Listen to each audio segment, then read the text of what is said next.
প্রাতিষ্ঠানিক দুর্নীতির ক্ষেত্রে ব্যবস্থা হবে, সেই আপনারা দেখতে পারবেন কয়েকদিনের মধ্যে। আমরা আগামী ক্যাবিনেটে হয়তো এই বিষয়ে সিদ্ধান্ত কিছু নেব। শুধু সিদ্ধান্ত নয়, কার্যকর। আমরা যেটা আজকে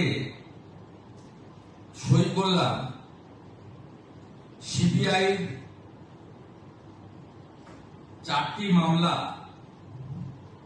গত 4 বছর আগের মুখ্যমন্ত্রী, স্বরাষ্ট্রমন্ত্রী, বিধায়ক আটকে রেখেছিলেন।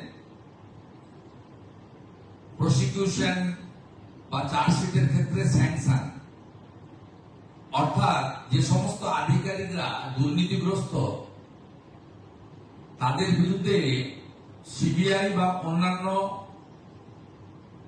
কোর্ট নিযুক্ত তদন্তকারী সংস্থা তারা চার্জশিট দিয়ে তাদেরকে পানিশমেন্ট বা প্রসিকিউশন দেওয়ার ক্ষেত্রে স্যাংশন নিতে হয় আইন অনুযায়ী।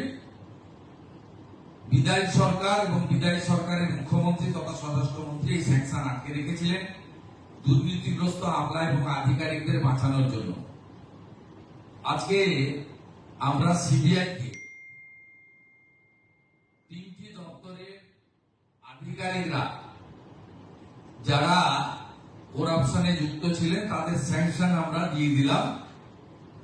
অর্ডার বেরিয়ে গেছে, সিবিআই কপি পেয়ে গেছে বা পেয়ে যাবে, একটু আগেই অর্ডার হয়েছে। এটাতে এডুকেশন ডিপার্টমেন্টের টিচার রিক্রুটমেন্ট স্ক্যাম রয়েছে,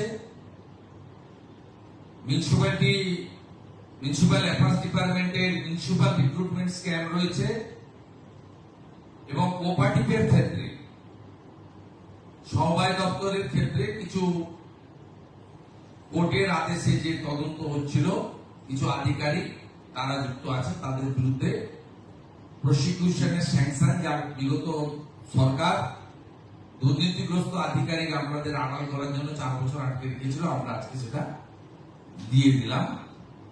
এটা আপনাদের মাধ্যমে জনগণকে জানালাম যে এই সরকারকে যে প্রত্যাশা নিয়ে আপনারা এনেছেন যে করাপশনের ক্ষেত্রে জিরো টলারেন্স এবং বিগত ইনস্টিটিউশনাল করাপশনের ক্ষেত্রে তারা যথাযথ ব্যবস্থা নেবে, এই অল্প সময়ের মধ্যে এটি একটি তার বড় উদ্যোগ।